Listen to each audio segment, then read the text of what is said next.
Ayun, magandang araw mga mamsi. Dito naman tayo sa Rosales, Pangasinan. Along farm to market road po ito mga mamsi. Medyo ano itong daan natin kasi anihan ngayon. Ito, irrigated rice land. Itong titignan natin ngayon. May sariling ano dito, water pump. Ito irrigation. Ano. So twice a year ang kanyang cropping. Pero pag third crop pwede din kasi dalawa po ito eh.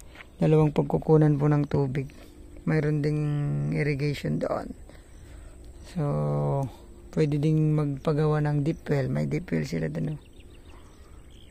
Pero ito walang deep well kasi tutok ng irrigation.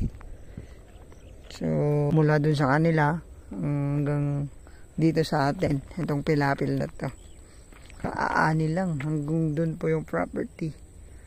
Isisip natin to sa drone mga mamsa. Lado, lumipat yung isang property doon hanggang doon. Pero may daanan po doon na culvert. Meron pa po doon, meron pa po doon. So pwedeng pumasok doon yung mga harvester. From cemented road mga mamsir, nasa 1.4 kilometers.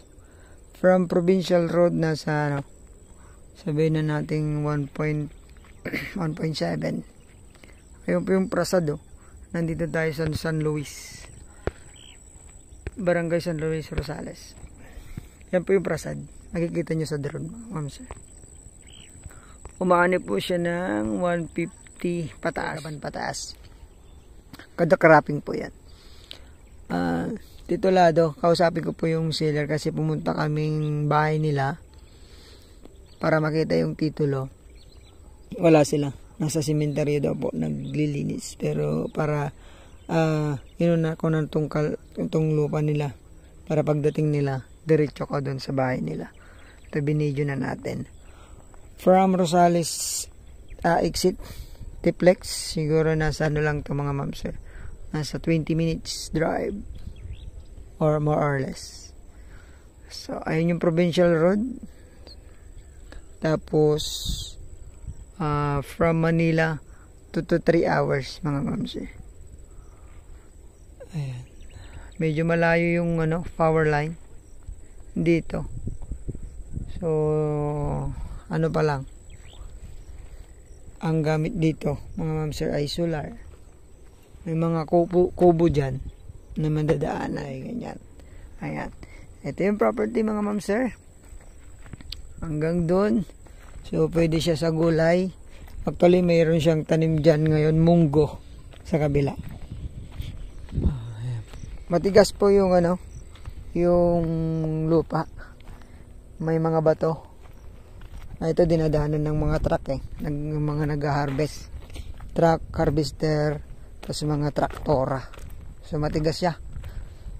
Opo.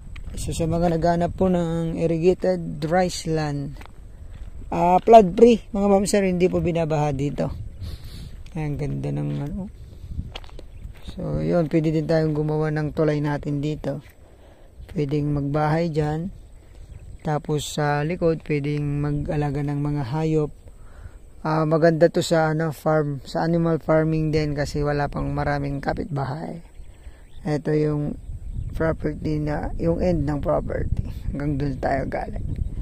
Ayan mga ma'am, sana magustuhan nyo. Yung price, pakibisita po yung aking description kasi kakausapin ko po muna yung seller nito. Tinawagan lang po tayo. Ayan, maraming salamat po.